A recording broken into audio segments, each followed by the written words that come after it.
You must have heard about the GoDaddy work. Are you having trouble logging into GoDaddy work? Don't worry, I'm here to help you. Welcome to our tutorial on how to log into GoDaddy work. It's a very simple step. All you gotta do is follow along step by step and you'll be logged in and ready to go in no time. In order to do that, obviously you have to open up your preferred web browser.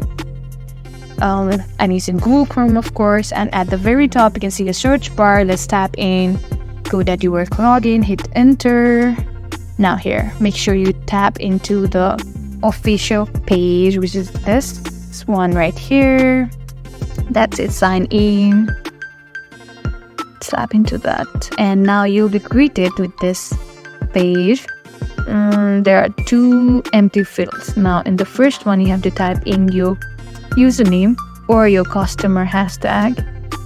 Same thing. In the second field, you have to type in your password.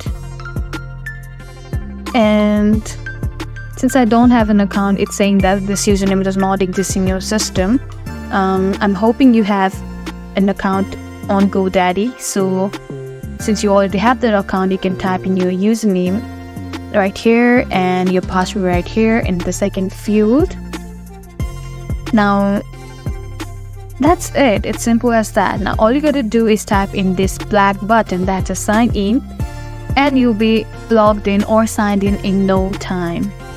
Also, there are various options to sign in. You can either use your Apple ID or through your Facebook or even your Google Chrome account. It's very easy. And in case you have forgotten your password or you need to find your username or password, you can simply tap in this option right here, and that's it. Now, congratulations. Now since you have already entered your credential in this two field, now you'll be logged into your GoDaddy account. That's it for today's video. If you found this tutorial helpful, don't forget to subscribe to our channel Tech Basics. And I hope this video was helpful. Don't forget to like, share, and subscribe. Thank you for watching. We'll see you in the next video.